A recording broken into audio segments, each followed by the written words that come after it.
aí, beleza? Salve, salve. Deixa eu pegar o microfone.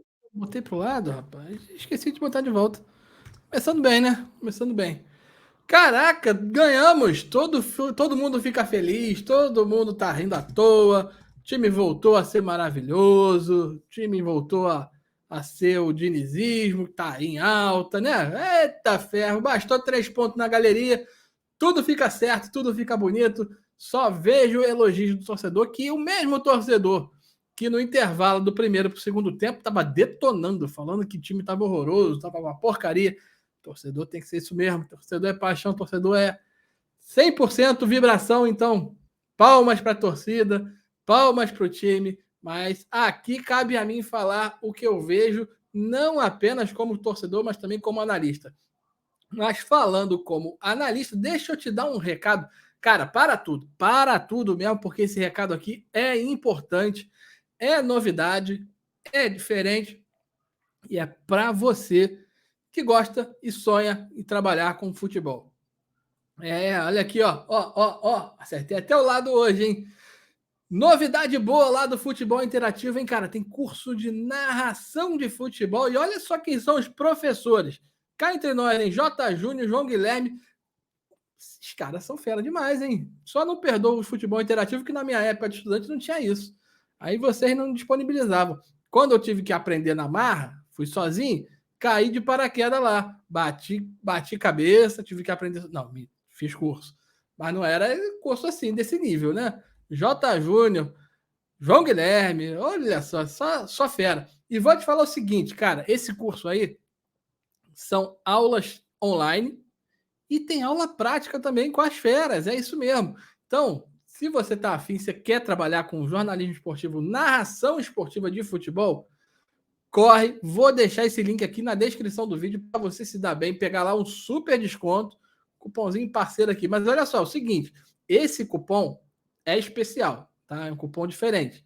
Então ele vai ficar por pouco tempo, não é o cupom que eu boto sempre, então é o cupom que vai te deixar lá direto lá no futebol interativo.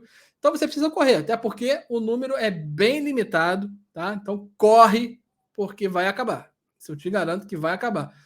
E ter aula com essas feras aí, meu irmão, não é para qualquer um, não, hein? Corre e vai se dar bem. Tem mercado pra caramba. Que tem de canal de YouTube, inclusive, estamos pensando em algumas coisinhas aqui. Vai que você vira meu parceiro aqui. Vamos lá, tá? Então corre lá no Futebol Interativo, que aqui, ó, tem gente boa demais aqui dando aula e você não pode perder essa oportunidade. Eu vou deixar o link no comentário fixado, tá? Primeiro comentário fixado. Vou deixar esse link lá, esperto, e você pega seu cupom de desconto. É um cupomzinho caprichado dessa vez. Perde tempo não, tá? Mas voltando a falar do Flusão, olha só, hein? Ganhou, tá tudo bem, tô todo feliz, todo mundo jogou bem, todo mundo merece elogio. Mas vou dar minha opinião sincera para você. O time jogou bem, sim, cara. Saiu atrás, perdeu no primeiro tempo o placar, aí a galera começou a já vaiar. Nino expulso, aí a galera perdeu logo a estribeira, o Nino perdeu um pouquinho a paciência. Nino, cá entre nós, hein? Papo aqui entre eu e você. A expulsão não foi injusta, não, meu camarada. Você deu para notar que você perdeu o tempo de bola, mas pegou o cara lá do Bahia, e aí sim a expulsão foi justa e merecida. E sim, o juizão dessa vez acertou, mesmo que ele tenha tido a ajudinha do VAR lá. Mas seguinte, cara, por que eu tô falando que o time jogou bem? Primeiro que o time estava jogando bem mesmo no início do jogo. Tava pressionando o Bahia, botando o time do Bahia sem nenhuma reação, sem nenhuma opção de ataque, pressionando, metendo bola toda hora, o goleiro fazendo milagre. Aí você do outro lado, cara pessimista que vê o copo vazio, vai falar o seguinte: pô, mas do outro lado tinha o time do Bahia reserva. Era o time do Bahia reserva. Sim, praticamente reserva. Mas o que acontece? O Fluminense não tem nada a ver com isso. Tava fazendo a sua parte, tava fazendo a sua função.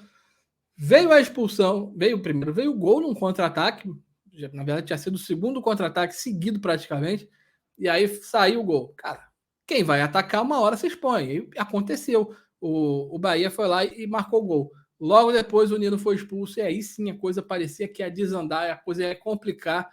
E todo mundo começou a ficar preocupado, inclusive o Ninão ficou nervoso, como eu estava falando. Então, galera, é o seguinte: o jogo passou a ser um jogo equilibrado. Apesar do seu Bahia com o time reserva, jogar com -1, praticamente mais do que um tempo inteiro, cara, é difícil. O jogo acabou se nivelando por baixo, mas foi a circunstância do jogo. Mas vamos ver a situação nua e crua. O time voltou a dar a demonstração de que está se reorganizando. Por que isso está acontecendo? Marcelo voltou, Keno voltou, especialmente o Keno. Lembra que eu falava com vocês aqui? Gente, esse desafogo só com áreas, o time fica marcado. Já entrou o Keno, já mudou a situação bastante. O Keno, eu te falo para você, foi mais importante, inclusive, do que o Marcelo. O Marcelo é óbvio que pega a bola no meio, dá aquela tranquilizada, dá aquela aliviada, sempre sai uma jogada que você não está esperando. O jogador que está do outro lado não sabe o que vai acontecer, fica preocupado com ele, mas a presença do Keno ali, puxando os contra-ataques pela ponta, fez toda a diferença e deu para dar uma aliviada considerável. E olha só o que eu vou falar agora, hein, para você, hein? Presta bem atenção, hein? Até o Pirani jogou bola. E jogou bem, rapaz, jogou bem. Principalmente no primeiro tempo, quando ele jogou mais avançado, porque obviamente estava 11 contra 11, e aí a coisa deu para ficar mais tranquila, deu para dar uma aliviada. O sinal positivo é esse que eu tinha que falar. Foi dado ali um sinal de que a estratégia está voltando, as coisas estão melhorando. Torcedor, tenha paciência. Tenha paciência. As coisas vão melhorar. A pior fase já passou. E estamos aí numa semana super decisiva de Copa Libertadores. Terça-feira é aquele jogo mais importante do ano até o momento. Então, gente, tenha um pouquinho de paciência. Jogador de time com todo um bando de gente lesionada, fica complicado. E aí que eu vou chegar no ponto que eu quero chegar e dar destaque. Fernando Diniz, apesar de você não estar no banco, parabéns. Parabéns. Lembra que a gente bate nessa tecla desde o início do ano? Pelo menos desde o início do Campeonato Carioca? Reveza o time, faz um rodízio. E hoje, ontem, neste sábado, o senhor Fernando Diniz, iluminado pelo Deus, foi lá e fez o rodízio. Poupou Cano, poupou Ganso e fez toda a diferença. É o que a gente vinha falando aqui há muito tempo. Muita gente torceu o nariz quando viu a escalação. Meu Deus, não sei o que. Gente, lembra que era o Bahia reserva? Lembra que a gente falava isso quando jogou contra o Paysandu? Lembra quando a gente falou isso que jogava contra o Cuiabá? Cara, são jogos que você pode fazer esse tipo de economia, vamos chamar assim, de poupar o seu elenco em determinados pontos. Terça-feira tem o jogo da vida. Terça-feira tem um jogo importante. Para que você vai entrar com o time estourado? Para que você vai arrebentar com o time todo? Eu acho que podia ter poupado até mais. Eu acho que eu tivesse poupado, de repente, o Nino tinha sido uma boa também. O Felipe Melo já não estava jogando. De repente, ele tinha até condição, mas sabendo que tem um jogo importante na terça-feira, preferiu segurar. Tá certo. Tá certo. Era o Bahia, gente. Com todo respeito ao Bahia. Time reserva praticamente do Bahia.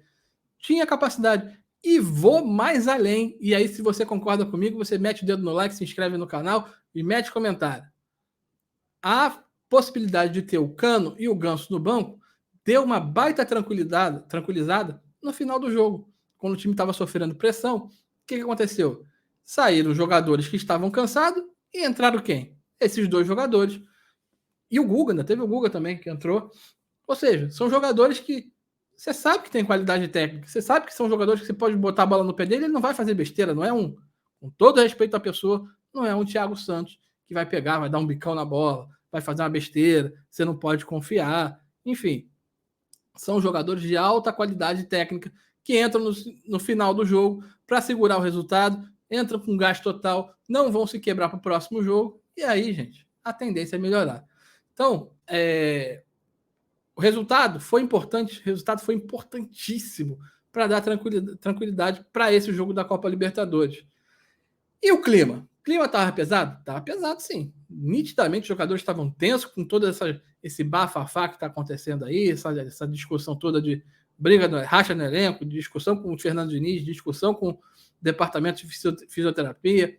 Gente, seguinte, eu acho que o culpado disso tudo, primeiro, Fernando Diniz, por não ter poupado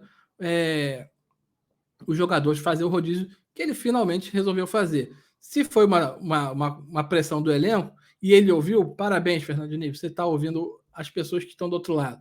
Se não foi uma decisão, uma mudança de visão, e a partir de agora ele vai fazer isso, parabéns de novo, Fernando Diniz. Você, pelo menos você reviu sua posição e eu acho que a tendência é essa. Se bem que agora a tendência também é melhorar, porque os jogadores vão voltar e nós não estamos mais em 3 competições. Podia ter feito isso antes para evitar a situação que a gente está passando.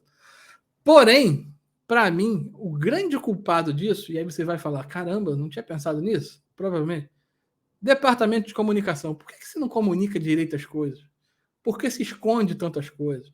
Por que esses gênios da comunicação preferem ocultar tudo? Por exemplo, essa notícia aí do racha do elenco surgiu através do Gabriel Amaral. Eu não conheço o Gabriel Amaral pessoalmente, só conheço o trabalho dele, e eu tenho certeza absoluta de que o Gabriel Amaral, como jornalista, não inventou essa história. Tenho certeza absoluta de que ele ouviu de alguém essa história. Se é verdade, se é mentira, só o tempo vai dizer. Só ele vai saber, só a fonte dele vai saber. Mas por que esse tipo de coisa acontece? Porque o jogador não tem contato com o jornalista. Nenhum jornalista tem acesso ao clube. É tudo vedado, é tudo blindado, ninguém conversa, ninguém sabe de nada. Gente, qual é o problema de diálogo? Qual é o problema de entender as coisas? É óbvio que determinados momentos, determinados treinamentos são fundamentais que haja assim a privacidade, mas que haja também esse contato sadio com a imprensa, gente. Por que não existe esse tipo de coisa? Falo com lugar de fala, como as pessoas dizem. Trabalhei sim como assessor de imprensa, sempre briguei e fui contra esse tipo de coisa. Tá? Trabalhei no esporte olímpico e tinha no clube que eu trabalhei no Flamengo, a tradição de ser tudo fechado. Gente, a primeira coisa que nós fizemos ao assumir essa coisa foi, a partir de hoje, é tudo aberto. Primeiro, porque a gente precisava expor as marcas que estavam lá. Eu não estou comparando futebol com o esporte olímpico, no caso era o basquete. Não estou comparando o esporte olímpico com o futebol, são diferentes, claro. Mas a situação era a mesma. Existia exatamente esse tipo de coisa. Bafafá, historinha, coisas de bastidores. Óbvio, o jornalista não tem acesso à informação, ele vai procurar uma fonte alternativa. Quais são as fontes alternativas do jornalista hoje em dia? É o assessor do jogador, é o amigo do jogador, é alguém da comissão técnica, um jogador insatisfeito que não está tendo oportunidade, é esse cara que vai falar, porque o cara que está bem não vai falar. É óbvio que em algum momento o cara vai falar alguma coisa. E aí fica esse disse-me disse. A partir do momento que você abre o diálogo, abre a oportunidade de levar a informação oficial para a imprensa, deixa de existir esse tipo de situação. Falo por experiência própria. Nós tivemos, nesse caso específico, zero problema. Por quê? Estávamos ali diante. O que a gente montou? Montamos uma zona mista diária. Simples assim. Então, um jornalista que estava ali cobrindo o treino, ou seja, o cara já tinha interesse de cobrir o treino. Quem se interessa em sair de casa, do seu escritório, da sua redação, ir para o treino, é porque está interessado em cobrir as informações do Fluminense. A partir do momento que você está ali do lado do cara, você sabe o que um está falando, o que o outro está falando. Mas, e aí eu vou falar para você, meu coleguinha, não estou falando só do Fluminense, não, mas você, meu coleguinha, assessor de imprensa, que gosta de ficar tranquilão no escritório com pouco trabalho, menos dor de cabeça, é mais fácil blindar tudo, falar que vamos fechar e ninguém se comunica. Você, com todo respeito, é um tremendo de um idiota, achando que ninguém vai conversar, ninguém vai falar nos bastidores. É óbvio que alguém vai falar. Ninguém fica 24 horas por dia no clube. Ninguém fica 24 horas sob a tutela, sob a batuta de uma instituição esportiva. Então, em algum momento, essas pessoas vão falar, como aconteceu com o Gabriel Amaral, que eu tenho certeza de que não inventou, não tirou essa história da cabeça. E falou que ouviu. Como você não tem a oportunidade de ouvir o outro lado, você não tem a oportunidade de falar, cara, estou ali diariamente, eu vejo que a realidade não é essa que você está me falando. Pode ter sido usado? Claro que pode ter sido usado.